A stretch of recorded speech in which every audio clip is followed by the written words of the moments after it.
오늘은 이기는 자에게 주신 상급 생명나무 실과라는 제목으로 은혜를 나누기를 원합니다.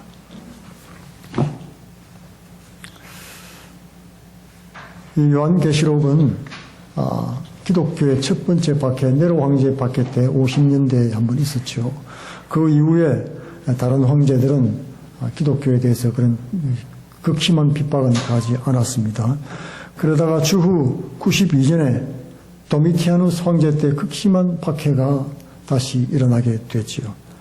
그래서 이 90년과 96년 사이에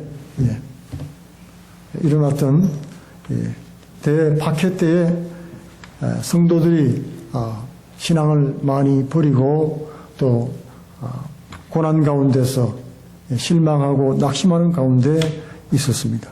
그때 성도들을 위로하고 힘을 주기 위해서 성령의 감동으로 기록된 요한계시록이 교회들에게 전달이 됐던 것입니다. 요한이 이 밤모섬에서 이 채석장이죠. 노예들이 와서 돌을 캐는 돌이 많이 나는 곳입니다. 독사도 많고 돌도 많은 유명한 곳인데 그곳에서 노예로 팔려와서 하나님의 환상을 보고 말씀을 기록한 그런 기록이 되겠습니다. 이 도미티아누스는 정신병자가 됐습니다. 중병을 앓고 깨어난 후에 사람들을 의심하고 자신의 왕권을 탐내는 모든 사람들을 숙청하기 시작했고 의심되는 사람은 다 죽이기 시작했죠. 그리고 자신을 신으로 높이면서 주라고 고백하게 만들고 예배하고 경배하게 만들었습니다. 그리고 자기에게 제사를 드린 후에 표를 받도록 만들었습니다. 이 표를 받지 않으면은 체포되고 구금되고 그리고 고문당하고 죽임을 당했던 것입니다. 그래서 주님께서 성도들에게 이 세상을 통치하는 것은 마치 이 세상 왕인 것 같고 이 세상에 있는 주권자들 같지만은 그러나 하나님께서 이 세상을 통치하고 계신다는 사실을 보여주시려고 요한에게 환상을 보여주신 겁니다. 7뼈를 붙잡고 7 금초대 사이를 거느시는 분이 계십니다. 금초대는 뭐라고 그랬습니까? 7 교회라고 그랬죠. 그죠? 그리고 7별은 주의 사자들이라고 말했습니다. 주의 종들, 주의 사자들, 하나님의 손안에 다 있는 것입니다. 우리가 우리 힘으로 살아가는 것 같지만은 하나님의 손안에 다 들어가 있습니다. 주의 종들은 다 하나님 손안에 있습니다. 하나님의 백성, 하나님의 자녀들은 다 주님 손안에 있기 때문에 우리는 두려워할 필요가 없는 것입니다. 7 금초대 사이를 거느신다. 하나님은 오늘도 교회를 순행하고 계셔요. 성령께서 예수의 영으로 충만한 주의 종들을 통해서 말씀을 증거하시고 살아계신 주님이 증거되는 것입니다. 사망과 음부의 권세를 쥐고 계신 주님의 능력이 죽어도 부활하는 능력이 주님 손에 있기 때문에 두려워 말라고 하는 것이죠. 우리는 보통 죽음을 굉장히 두려워합니다. 그러나 음부의 권세를 쥐고 계신 죽어도 부활하는 그 능력과 권세를 가지면 두려워할 필요가 없는 것이죠. 그래서 이 환상을 전달받은 주의 성도들은 새 힘을 얻고 낙심치 않고 죽음도 불사하는 믿음으로 살 수 있게 된 것입니다. 계시록 1장 19절에 보면 지금 본 것과 지금 있는 것과 장차 될 일에 대해서 얘기할 것이다. 그렇게 말씀하고 있죠. 종말에 될 것에 대해서 말씀을 하고 있습니다. 종말에 될 것은 우리는 앞으로 일어날 것만 생각하는데 그것이 아니죠. 지금 본 것, 환상을 미리 보여주셨어요. 하나님께서 하늘나라에서 일어나는 도대체 하늘에서는 무슨 일이 있는지 우리는 우리 홀로 이 땅에서 고난받고 핍박받고 오해받고 그냥 괜히 예수 믿는다고 하는 것 때문에 고생하며 사는 것 같은데 그것이 아니라 하늘에서 불꽃 같은 눈으로 우리를 바라보시면서 세상을 통치하고 계시는 그런 주님의 모습을 보게 되는 것입니다. 그러면서 7 교회에 관한 말씀을 주시죠. 2장부터 오늘 쭉 나오고 있습니다. 그 내용을 보면은 어떤 자가 되어야 마땅한가 하는 것입니다. 주님 오실 때 어떻게 준비되어야 하는가를 지금 말씀해 주고 있는 것입니다. 우리 삶에 있어서 그리스도인으로서 가장 중요한 일이 있다면 무엇이겠습니까? 주님 앞에 설 준비를 하는 것입니다. 그것이 우리가 이 땅에 살고 있는 목적이에요. 머리로서는 우리가 다 그렇게 생각할지 몰라도 생활 속에서 그렇게 실감이 안 날 수도 있습니다. 그러다 보니까 마음대로 살죠. 예, 교회 나올 때는 그냥 교회 나왔다가 집에 가면 내 마음대로 살고, 그냥 말씀의 원리를 따르지 않고 세상 원리를 따라 살고, 그렇게 될 수가 있습니다. 그렇기 때문에 어떤 자가 되어야 되는지, 어떤 모습으로 살아야 되는지에 대해서 보여주기 위해서 준비된 자로 하나님이 언제든지 우리를 부르셔도 주님 내가 여기 있습니다 하고 갈 수 있는 그런 준비된 자로 준비시키기 위해서 요한계시록이 쓰여진 것입니다. 그 핵심이 오늘 2장 3장 나와 있는 내용들이죠. 그 시작입니다. 마태복음 22장에 보면은 예수님의 왕의 혼인잔치, 왕의 아들의 혼인잔치에 관한 예를 들고 있습니다. 처음에 내용을 보면 유대인들을 초청해요. 처음에 초청한 사람들이 다 유대인들입니다. 거절하죠. 다 밭으로 가고 상업차 가고, 그리고 하나는 종을 잡아서 능욕하고 죽이기까지 했습니다. 왕이 분노하고 군대를 보내가지고 살인자들을 다 진멸하고 잔치 자리가 비었으니까 이제 아무나 길거리에 가서 합당치 않은 사람들, 악한 자나 선한 자나 막론하고 동서남북 가서 다 불러오느라 소경줄 뚝발이 길거리에 있는 모든 사람을 다 불러 잔치 자리를 가득하게 채웠습니다. 그리고 이제 주인이 와서 혼인 잔치 자리를 쑥 둘러보니까 예복을 안 입은 사람이 있는 거예요. 예복을 입지 않고 왜 물어봤냐니까 유구 무원입니다. 아무 말도 못하자 이 사람을 쫓아내어라. 손발을 묶고 어두운 가운데 내던지라. 거기 슬피 울면서 이를 갈게 될 것이다. 청함을 받은 사람은 많되 택함을 받은 자는 적을 것이다. 이 핵심 말씀이죠. 우리는 청함을 받아서 교회를 많이 나오지만은, 그러나 택함받아 천국 영생에 들어갈 사람은 극히 적다는 것을 말씀해주고 있는 것입니다. 그런데 문제는 무엇입니까? 예복을 안 입었다는 것이에요. 예복은. 혼인잔치에 가면 여러분 뭘 준비해야 됩니까? 예복을 준비하죠. 어디 예식에 가면은 꼭 예복을 입어야 되는 것입니다. 그렇죠? 평상복을 입고 가면은 신뢰가 되는 것이죠. 근데 이 예복에 관한 예화를 들면서 무엇을 말하고 있습니까? 구원과 영생 또는 구원에 들지 못하는 버림받는 인생에 관해서 하나님께서, 예수님께서 비유하고 있는 거예요. 얼마나 귀한, 귀중한 내용인지 모르는 것입니다. 이 예복이 무엇입니까? 계시록에 많이 나오는 이 말씀이 흰 옷을 입은. 성경에는 자기 세마포를 빠는 자는 복이 있도다. 물에 빠는 것을 말하죠. 그들은 성문에 들어가며 그 성에 들어가는 권세를 얻게 하려 함이라. 그래서 옷을 빨라고 하는데, 옷을 빤다는 말은 회개하는 것입니다. 회개에 합당한 열매를 맺고 사는 삶이죠. 그래서 성도들의 행실이라고 말하고 있습니다. 흰 옷은 바로 성도들의 행실이다. 삶의 모습이다. 회개한 삶의 모습이다.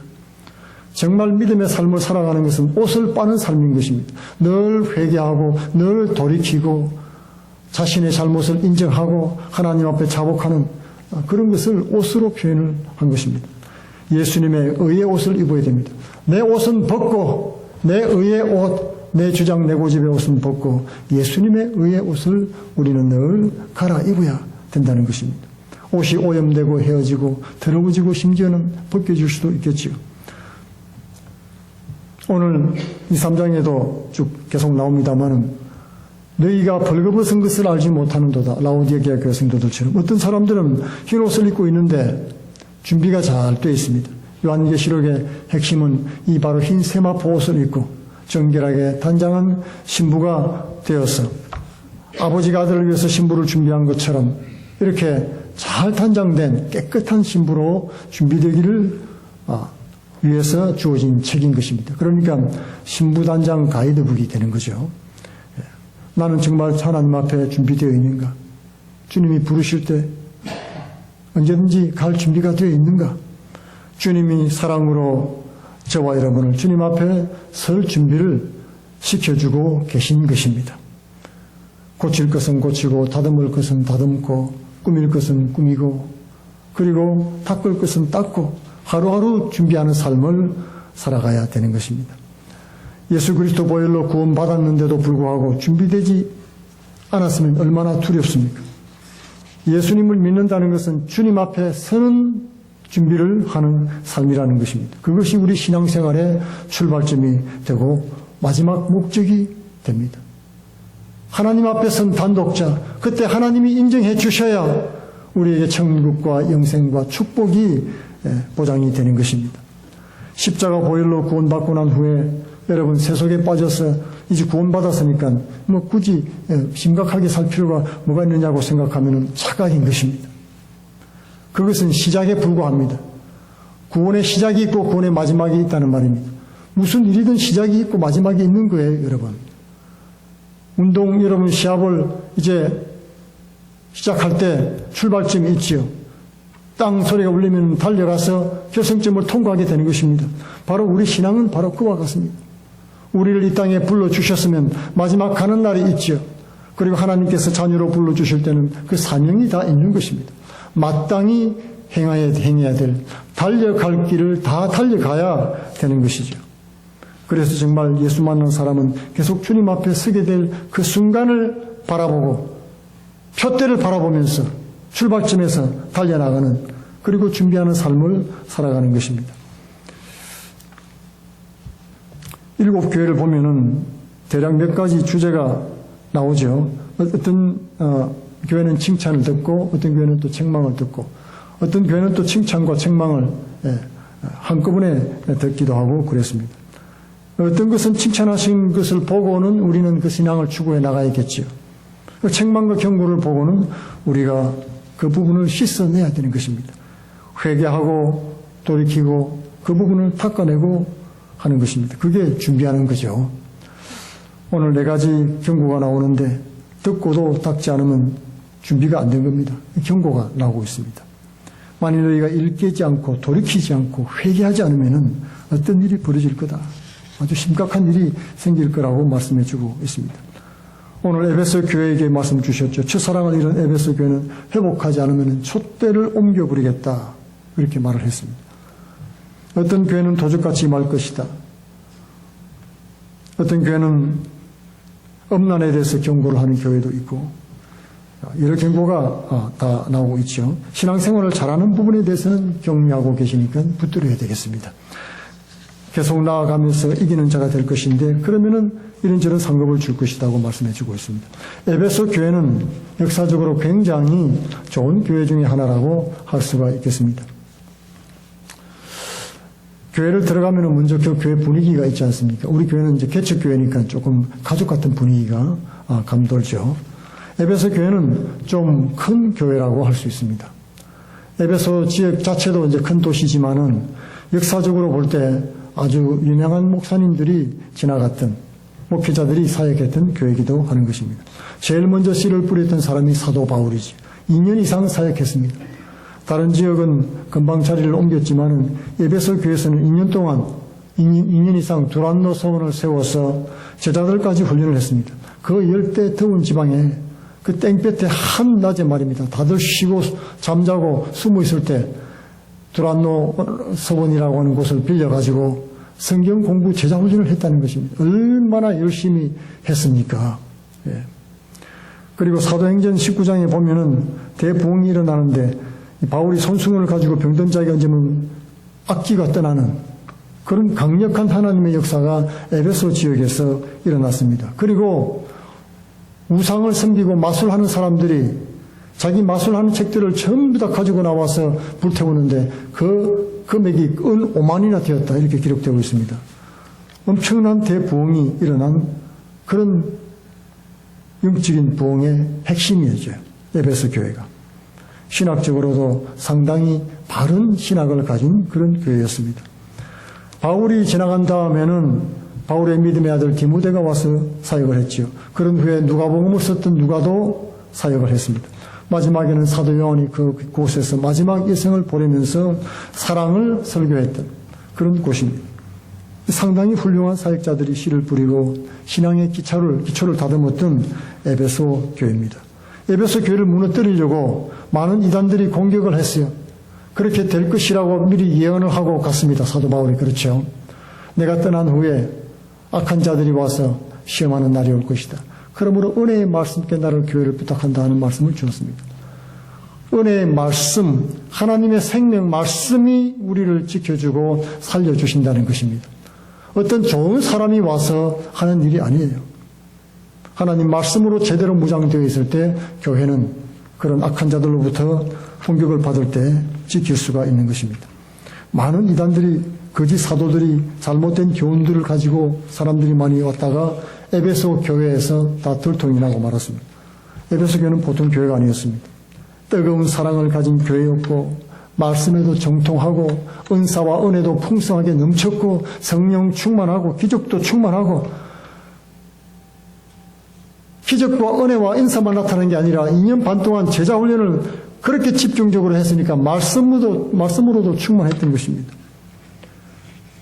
그래서 모든 거짓 선지자와 거짓말하는 자들을 다 들통나게 만들어서 쫓아버리고 말았습니다. 그런데 시간이 흐르면서 에베소 교회에 문제가 일어났습니다. 외부에서 일어난 것이 아니라 내부에서 일어나기 시작했습니다. 겉으로는 아직 열심히 일하고 있는데 별 문제가 없어 보이는데 웬일인지 그 마음에 예수님을 사랑하는 마음이 예전과 같지 않았다는 것입니다. 열심히 말씀도 가르치고 일도 하는데 그 사랑하는 마음이 예전같이 못했다. 뜨거운 사랑으로 하나님을 사랑하는 마음으로 성도를 섬기고 예수님을 섬겼거든요. 그런데 어느부턴가는 일은 하는데 가르치기도 하고 뭔가 이렇게 하는데 갑갑합니다. 그죠? 답답하고 갈급해지기 시작하고 뭔가 인간적인 냄새가 나기 시작하고 내 마음에 의심이 오고 실망이 다가오는 것입니다. 일을 해도 은혜로 하지 못하는 거예요. 여러분, 성령의 은혜를 받아서 은혜 충만해서 일을 해야지 이게 은혜가 되는 것인데 은혜도 없이 일을 하자니까 내가 가진 의가 드러나는 겁니다. 내 의가 드러나고 내 가진 것으로 억지로 하다 보니까 누가 시험 들지요? 은혜 받는 사람 누가 있습니까? 대부분이 압니다. 하나님 은혜 충만해서 기쁨으로 섬길 때는요, 정말 낮아진 자리에서도 아무런 끄리낌이 없습니다. 성도를 높이고 섬기는 일에 부족함이 없고 예수님만 높이는 그런 결과가 나타나지만은 은혜 없이 하면은 메마르고 답답하고 갈급하기 때문에 인본주의 그런 행위가 나오게 되는 것입니다. 너희가 처음 사랑을 버렸다. 처음 가졌던 그 마음, 얼마나 나를 사랑하고 그 힘든 일을 하면서도 힘들지 않고 그렇게 뜨겁게 사랑했죠. 사랑하면은 여러분 모든 것이 용납이 되죠. 그래서 주님께서 세상을 사랑하지 말라고 한 거예요. 여러분, 세상을 사랑하면요, 세상이 용납이 돼요. 받아들여져요. 내가 좋아하면 다 받아들여져요. 아무리 잘못하고 아무리 허물이 많아도 내가 좋으면 그냥 끝입니다. 그렇기 때문에 세상을 사랑하지 말라고 한 것입니다. 우리 주님을 뜨겁게 사랑했던 그 첫사랑을 회복하라고 말씀하는 것입니다. 우리 주님을 사랑하는 마음으로 충만하게 되면 모든 것이 문제가 되지 않습니다. 다 용서가 돼요. 다 받아들여지게 되는 것입니다.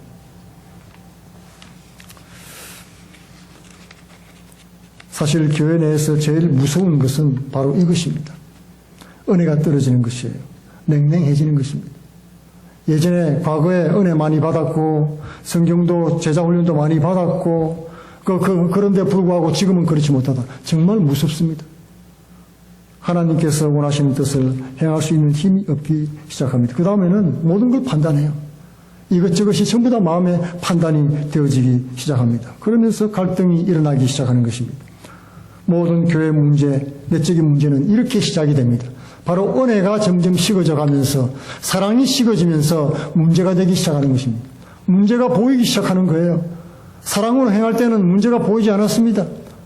열심으로 하고 뜨거움으로 하고 남을 나보다 낫게 여겼기 때문에 이렇게 지적하는 일도 없고 뭐 그랬는데 은혜 떨어지기 시작하니까 이제 모든 것이 눈에 보이기 시작하면서 불평하기 시작하고 컴플레인하기 시작하는 것이죠.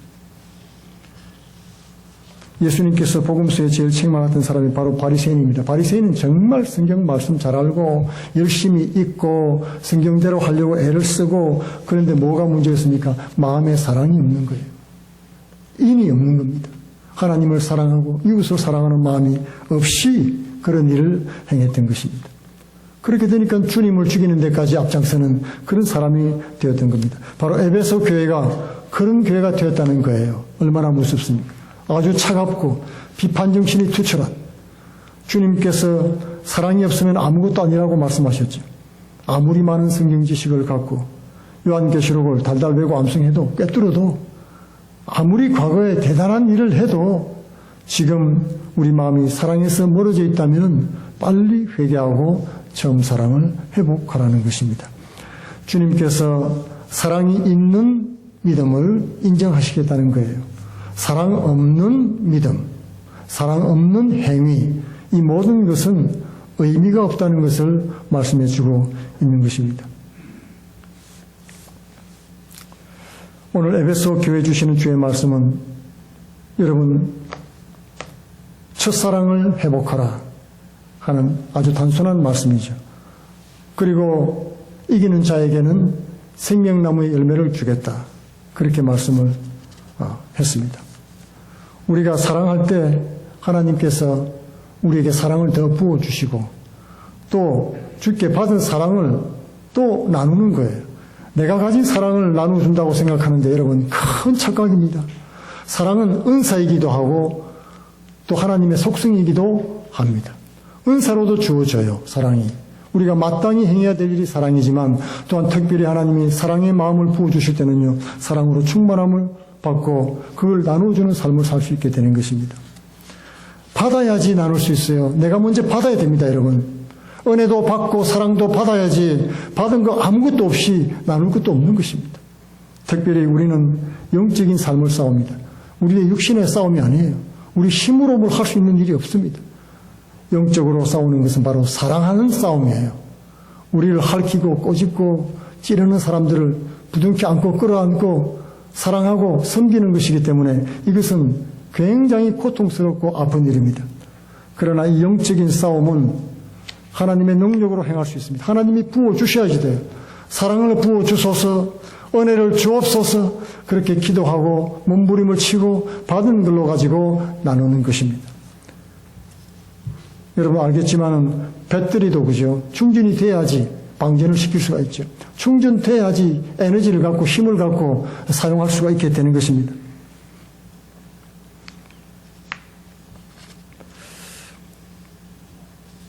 바로 에베소 교회가 그 부분이 연약하다는 얘기를 듣게 됐습니다. 예수 믿고 영혼 구원은 받았지만은 육신의 죄성 때문에 우리는 어쩔 수 없이 죄와 허물 가운데 떨어질 수밖에 없습니다. 그런데 이 에베소 교회가 특별히 허물이 무엇이었습니까? 에베소 교회의 허물은 그 당시 유행하던 니골라 허물은 사랑이었고 에베소 교회의 허물이 아니죠. 칭찬이죠. 잘한 것은 무엇이었습니까?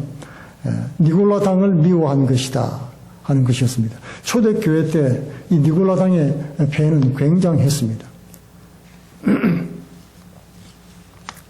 이 니골라 당에 관한 얘기는 그 당시 우상신들을 섬기는 신전에서 일어났죠.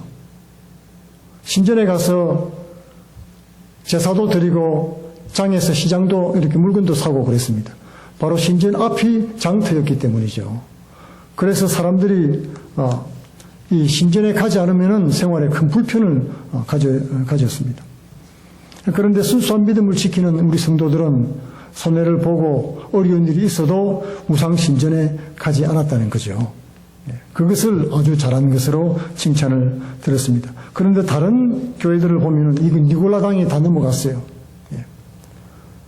예수 믿고 구원받은 사람들은 이 세상의 유혹으로부터 이겨야 되는데 그러지 못했다는 것이죠. 그 내용이 무엇이냐면은 하나님의 자녀들은 세상으로부터 자유해야 된다. 그렇게 가르쳤어요. 그분은 왕이시기 때문에 우상은 아무것도 아니다. 그러므로 그 안에 들어가서 장사도 하고 무슨 일이 벌어지든지 별 상관이 없다. 영적으로 구원받으면 됐지. 육신적으로 허물이 있어도 별 상관은 없다는 그런 가르침을 주었던 것입니다. 우상신전에서 무슨 일이 벌어졌냐고 하면은요, 그 제사에는 성창이라고 부르는 여사제들이 있었어요. 창녀들이죠. 네. 그리고 그 제사 지내면서 그 안에 헌금을 합니다. 돈을 던지고, 그리고 자기가 원하는 그런 사제를 찾아가서 관계를 가지고, 그게 우상숭배, 제사 드리는 아주 전형적인 패턴이었던 것입니다. 그래서 믿음을 지키는 하나님의 자녀들은 그런 세속적인 소욕을 거스리고 십자가 붙들고 좁은 길을 걸어가는 것이 그들의 싸움이었던 것입니다. 이런 엄탕한 이방 제사의식을 드리고 나와서 밥상을 받는 거예요. 받는데 안 믿는 형제가 제사를 드리고 나와가지고 밥상을 우리 밥 같이 먹자. 그러면 어떻게 해야 되는 것입니까? 굉장히 난감했었죠. 그래서 이 진찬, 참으로 맛있는 음식들, 별미들, 포도주들 다 차려놓고 제사가 끝나면 파티를 벌였던 겁니다. 이 진찬을 벌이는데 이 사람들은 이 재미로 다 모여들었습니다. 시장에. 오늘 주님께서 뭐라고 말씀하십니까? 이기는 자에게는 생명나무 열매를 먹게 하겠다. 이 니골라당의 진찬을 탐하지 말아라. 우상의 제사를 탐하지 말아라. 그러면은 이기는 자에게는 하나님의 나라 생명나무의 열매를 먹게 해주겠다.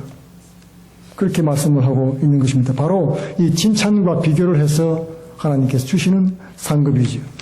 우리가 세상에서 누리지 못하고 세상에서 가지지 못한 세상적인 정욕과 욕심, 탐욕 이런 것들은요. 하나님께서 다 갚아주신다는 거예요. 반드시 갚아주실 것입니다. 그것들과 싸우는 것이 우리의 신앙의 싸움입니다. 이것을 확실하게 안다면은 니골라당의 교훈에 넘어가지 않지요. 통일교 문선명도 그렇죠. 피가름이라는 것도 유명했습니다. 그죠? JMS 정명석도 그렇죠. 지금도 성적으로 많은 사람들을 유혹하고 있습니다. 나와 관계를 가져야지 구원받는다. 이런 식으로 가르치는 데도 너무나 많습니다. 많은 사람들이 우리에게 자유를 주었으니까 옹졸하게 하지 말고 뭐 그런 거 좀 누려라. 육신은 육신이고 영은 영이다. 그렇게 말을 하죠. 말은 좋아 보이는데 많은 사람들이 그 유혹에 넘어가고 말았습니다. 오늘날도 이런 육신적인 것들이 많아요. 육신적인 향락, 쾌락, 도박, 술, 음행, 마약 다 마찬가지죠. 에베소 교회 성도는 육신의 쾌락을 위한 음란을 미워하고 싸워서 이겼던 것입니다. 그럴 때 하나님 나라의 생명나무 열매를 허락받는 복된 성도들이 된 것입니다. 그 당시에는 이 바벨론 문화가 굉장히 심했죠. 음란이 굉장히 심했습니다. 오늘 우리가 사는 시대의 특징이 무엇입니까? 예수님이 말씀하신 것처럼 이 악하고 음란한 세대라 그랬습니다. 음란한 세상이기 때문에 그것이 우리가 싸워야 될 대상이라는 사실을 반드시 알아야 되는 것입니다.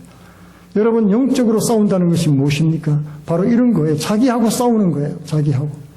내 속에서 역사하는 악한 영들을 물리치고 성령을 택하고 하나님 내게 은혜를 주시고 사랑을 주셔서 세상을 정말 부둥켜 안고 기도하게 하여 주옵소서.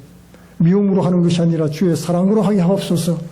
그런 싸움이 우리의 영적인 싸움이 되겠습니다.